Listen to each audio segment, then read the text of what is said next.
Umalpak po ang operasyon. Nakuha po nilang mga armas na na-recover namin sa isang military truck. Kailangan natin yung armas na yun!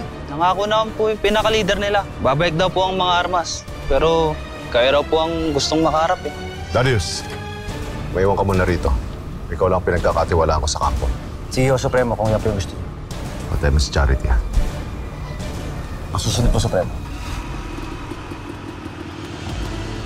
Marunong ka palang gumawa niyan. Sayang, no? Kung nandito sana si Ambo ngayon, di nagtutulungan kayong dalawa. Sinubukan namin tulungan si Ambo. Pero siya nagsakripisyo ng sarili para makabalik kami dito. Pagdasal na lang natin ang kaluluwa niya. May nakulit kami ibon ni El. Anong sabi ng daddy mo? Hindi dapat kinukulong ang mga ibon, di ba? Pero di ba sinabi niyo po ni Daddy pupunta po siya sa may heaven? Gusto ko rin po sana magpadala sa kanya ng message para kay Daddy. Sige. Ibon, sabihin mo sa kanya na mahal namin siya ni Mommy. Mahal na mahal ka namin, Greg. Siguro tinadala ng Diyos na makita kita dyan para maalala ko yung sabahan namin ni Charity na kahit anong mangyari, bubuhay namin, pamilya namin. Ano ka bang pupunta rito sa Laricon? Yun yung sinabi nila sa akin, Supremo. Patutunayan ko sa inyong lahat na kaya kong mamuno. Hindi kayo magugutom hanggat nandito ako.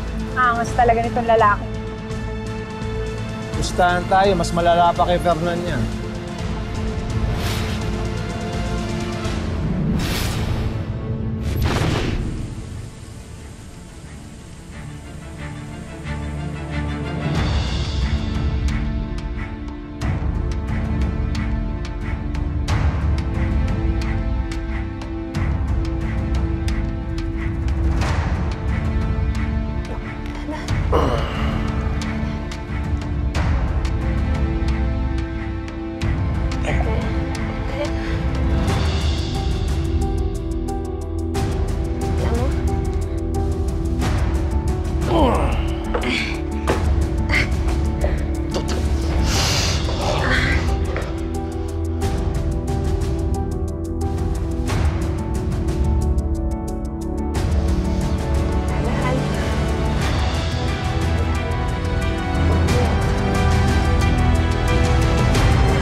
Andito si Sister.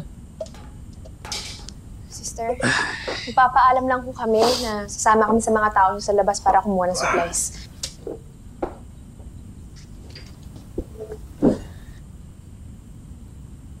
Para kung makatulong naman kami dito kahit pa paano. Sister, ano pong ibig sabihin yan? Sino ho siya? Taga-ibang kampo. Tao ni Supremo. Nasundan niya kami dito kaya wala akong choice kundi kulong siya. Narinig ko na nga po ang kwento tungkol kay Supremo. Mahirap kausap si Supremo. Ang gusto niya siya maghahari sa lahat. Pag nababalitaan niyang may ibang kampo, ang ginagawa niya, sinasakop niya yon. Pagkatapos kinukuha niya yung mga tao doon para mapakinabangan niya. Hindi namin gusto ang pamamalakad ni Supremo. Kaya hindi niya kami pwedeng matuntun dito. Hindi na pa babalik sa kanila. Kung gusto niyo, dito na lang ako. Tutulong ako sa inyo, pakawalan niyo lang ako dito. Mahirap magtiwala. Pasensya na, pero hindi ko mapagbibigyan ang gusto ko.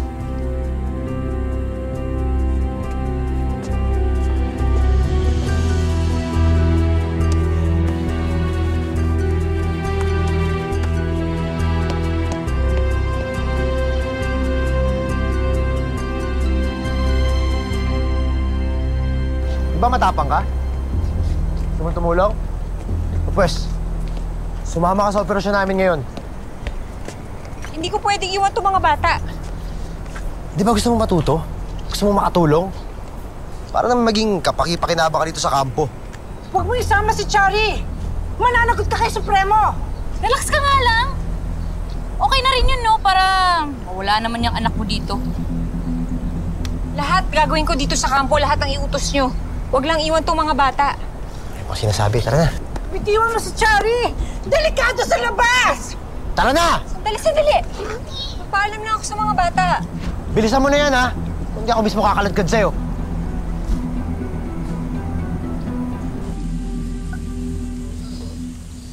Akala ko ba nag-usap na tayo nakasama ako dito sa misyon? Iingat, ha? Nagbago isip ko, Greg. Hindi pa magaling yung sugat mo? Muntik ka nang mamatay. Ayoko mangyari yun ulit. Kat, di naman ako mapapakali dito kakaisip na pwede kang mapahamak dun. Kaya ko ang sarili ko, Greg. Ito na ako, ha? Sister, mauna na po ako. Sige. Kawang ka ng Diyos. Salamat po. Kat, sasama ka talaga sa kanilang mag-isa? Josie, kailangan may magawa tayo para kay na Sister Rosita. Kung gusto natin, pumirmi tayo dito ng kahit kailan natin gusto. Tsaka marami tayong kinakailangan. Baka mapano ka doon? Para naman di mo ko kilala, Josie. Marami na akong natutunan sa mga bandido.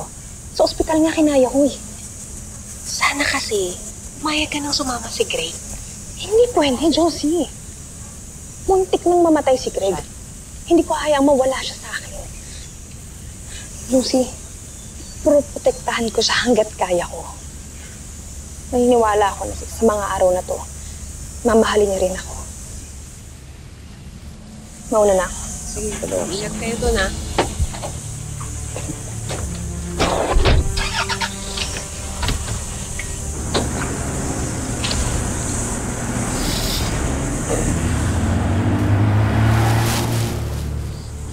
Greg, magpagaling at magpalakas ka muna. Kung gusto mo talagang tumulong.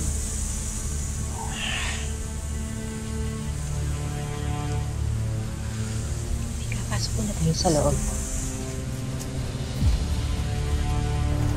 Pwede po huwag ka lang sumama sa kanila, Mami? Oo nga po. Baka mapaalam pa po kayo sa labas. Huwag kayong mag-alala, mag-iingat ako. Di po ba marami infected doon? Anak, nakapag-training naman si Mami eh. Lalabanan ko silang lahat. Kayang-kaya ko yun. Tsaka, magkikita pa tayo, babalik ako dito. Okay, huwag kayong mag-alala. Ma, kayo nang bahala ah. Anak, mag-iingat kayo dito. Huwag matigas ang ulo ha. Kita tayo mamaya. Huwag kayo pupunta dun. Maraming infected doon. Delikado. Naiintindihan mo? Baka kung mapano kayo, ma. Tama na yan, tama na. Tama na. Kuya Darius! Ano? Alam niyo po, pogi po kayo. Ano? Kaso lang po masungit. Oh. Bata yan. Huwag nang patulan. Ingatan niyo po si Mami, ha? Halika na!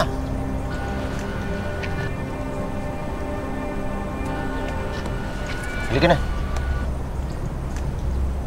Halika na. Ma, Jimboy, yung mga bata ah.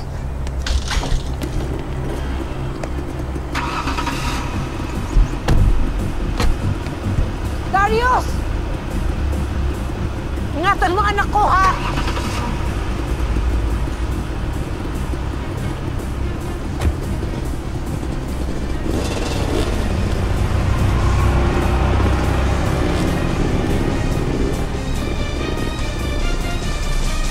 Sama na sila, kuya. Next time, sama na tayo. Di naman yung Cesar eh.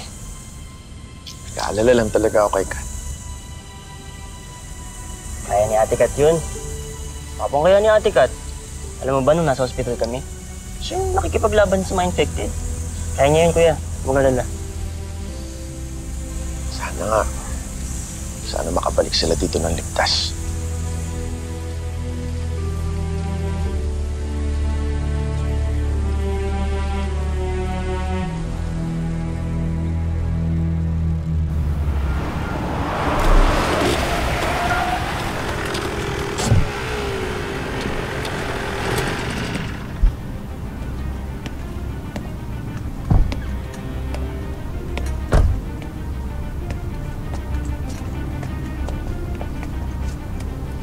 O yan.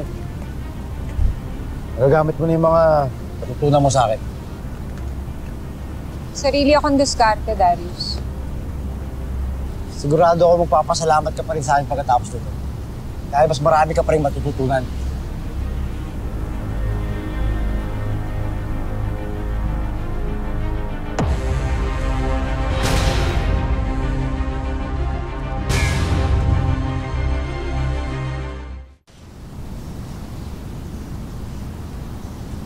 Kung ano man binabalak mo, huwag mo na ituloy. Hindi lang infected ang kinakatakutan dito. Pati mga taong hayok sa pagkain at kapangyarihan. Sa tingin mo kaya kong iwan yung mga anak sa kampo? Palibasa kasi ikaw, hindi importante sa'yo yung pamilya kaya wala kang pakialam sa kanila. Si Ana na rin nag-iisang pamilya ko. Pero mas pinili niyang sumama kay Joshua kaysa sa akin. Pabaya ka kasing kuya. Hindi mo ako kilala kaya wag mo akong lusa. Hindi mo alam sa sakripisyong ginawa ko para lang buhayin ako. Tara na!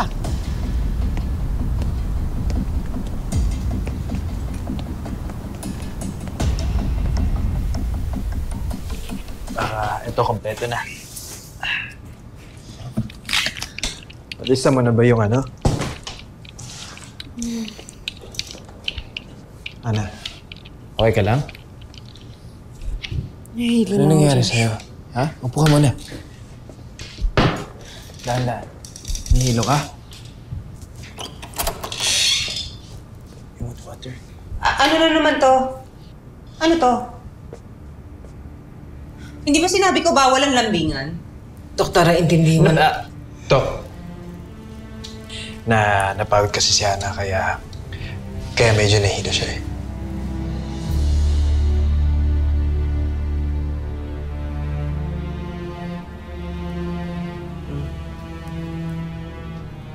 Tuloy niyo ginagawa niyo.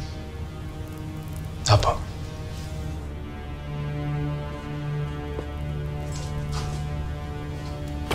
Hindi nila pwedeng malaman na buntis si Ana. Kasi kapag nalaman nila, baka ipatapan nila tayo dun sa kampo. I'm sorry. Concern lang ako kay Ana. Sa magiging apo ko. I know. Huwag niyo po ko intindihan. Okay lang ako. Back to work. Hey. Kaya mo ha? Ako muna dito. Magpahinga ka dyan, okay?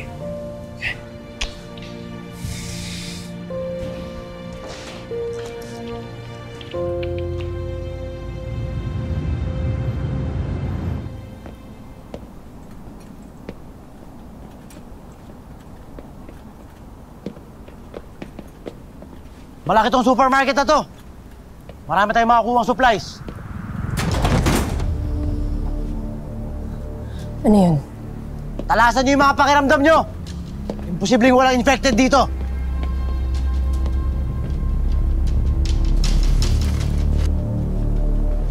O ikaw, ano pa tinitingin mo? Hindi ka pa maghakot. Eh, bakit ikaw? Hindi ka pa rin naghahakot. Baka mga infected. Bilisan niyo. Bilisan niyo.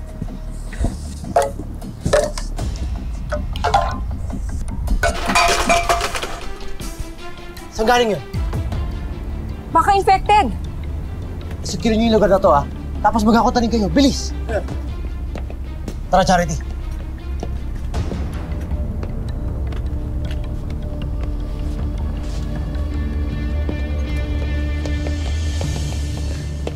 Teko!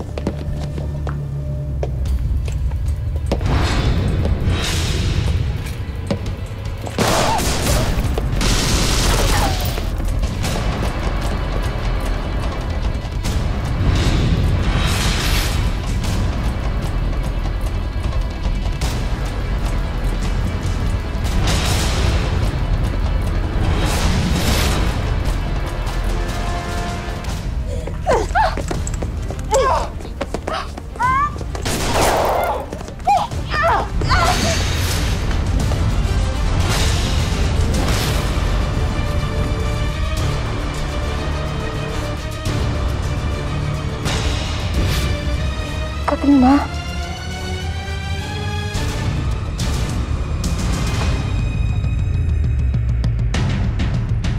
Charity?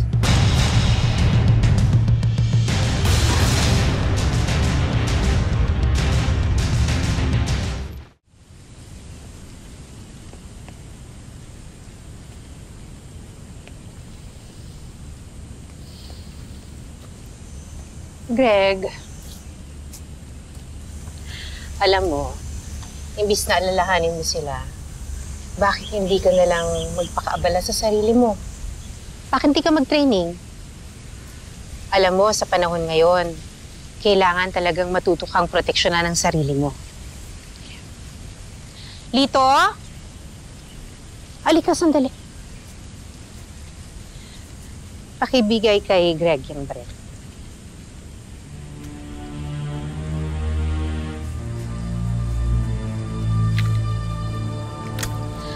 Sa'yo na yan, pang-proteksyon mo sa sarili mo.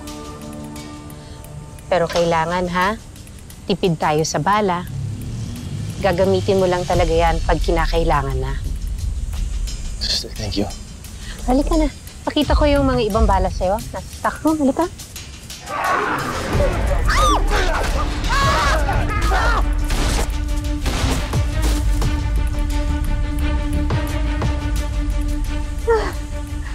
Sister, okay lang kayo?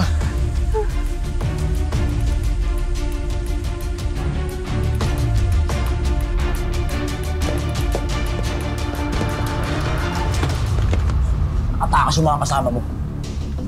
Hindi mo kasama, saan? Dario! Dario, sandali! Tara na! Sumama ka sa amin! Dario! Bitawan mo nga ako! Bilisan mo nga!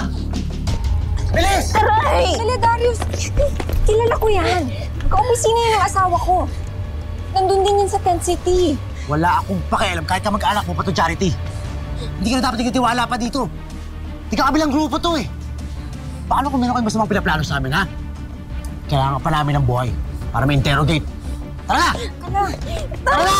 Darius, Charity, huwag mo naman siyang saktan. Aray!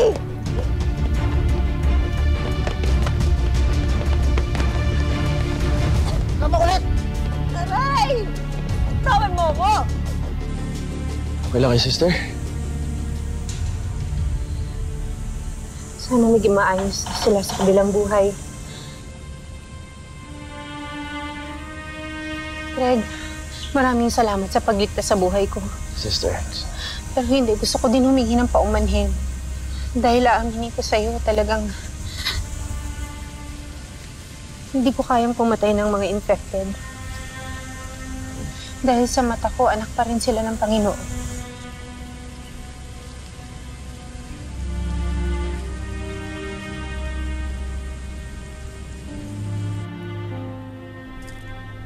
Walang niya ka! Aray ko, Aling Lorna, ano ho ba nagawa ko sa inyo? Bakit di mo pinigilan si Darius? Akala ko makaibigan mo si Charity. Bakit nangyayam siya tayong mga hayop na yun? Eh ano ho magagawa ko kung ako kalag ka rin sa labas? Duwag ka! Oo, sadyang duwag ho. Ikaw ha?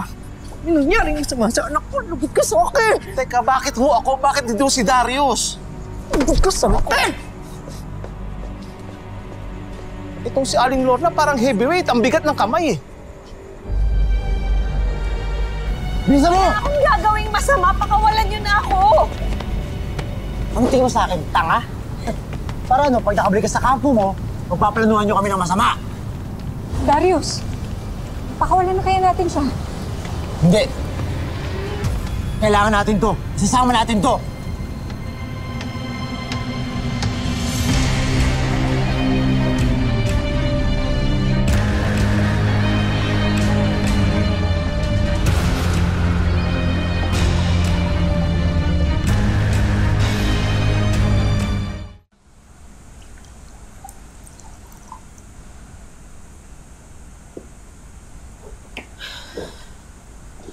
Sister.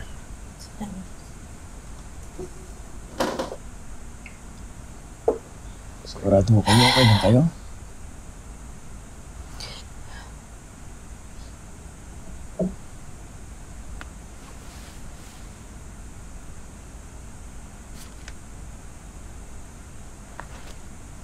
Isip ko lang si tatay.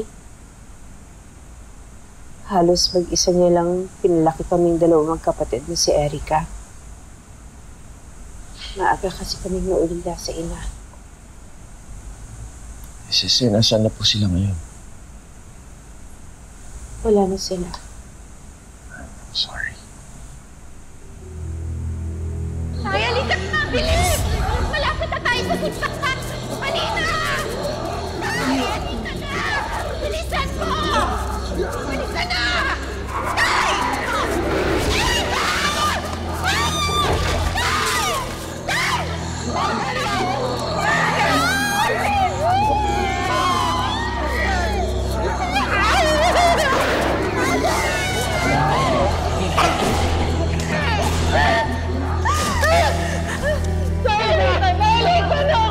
Tay! Hindi ko kayo kaya iwan!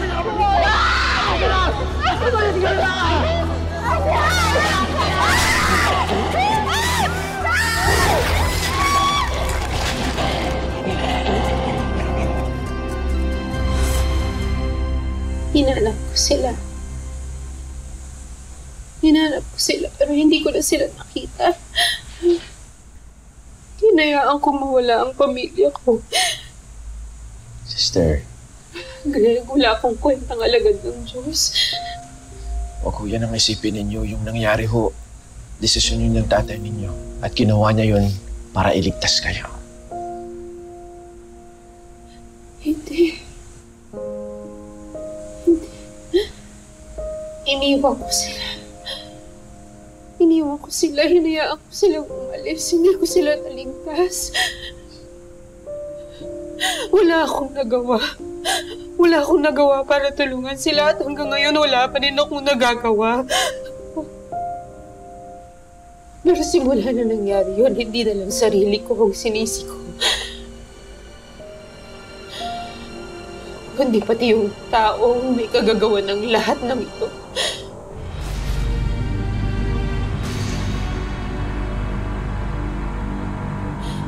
Sister, ano pong ibig niyo sabihin? Narinig ko. May isang taga-Maynila. Ninakaw niya yung gamot. Yung cancer drug. Pagkatapos, tinurok daw niya doon sa nanay niya na may cancer.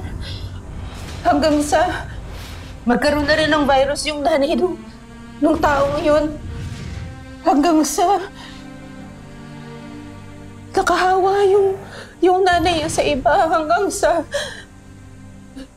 naging epidemya na to. Hanggang sa lahat nagkaroon na ng sakit. Ang dami lang namatay. Pati pamilya ko namatay. Kasalanan niya. Kasalanan niya kung bakit namatay ang pamilya ko. Siya may kasalanan. Kasalanan niya na wala pamilya ko.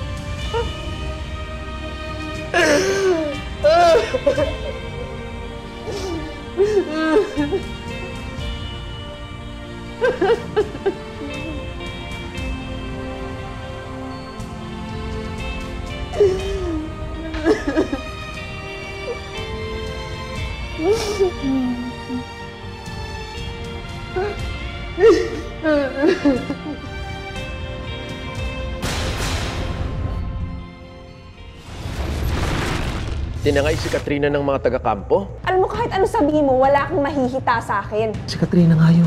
Delikado siya dito. Baka mamaya ipapatay siya ng Supremo. Supremo, tutuwa ho kami dahil nakabalik na ho kayo. Balita rito, ayos ba pang mamalakad dito? Mukhang natuwa pa yata yung si Darius nang mawala kayo. Sinama mo palabas si Charity, palabas ng kampo. Hindi mo alam kung gaano kasama si Supremo. Ang dami nilang armas din sa kampo nila. Hindi natin kakayanin. Alam mo kung saan ang kampo nila, Supremo. Subukan natin ayusin ang problemang ito nang walang dumadanak na dugo. Kapag pumayag ka sa kagustuhan ni Supremo, lahat ng paghihirap natin matatapos na. Ina mo pa rin ako. Kaya dapat sumunod ka sa akin. Alam niyo, sa totoo lang, mas naging ina pa sa akin yung nanay ni Greg kaysa sa inyo. Sige,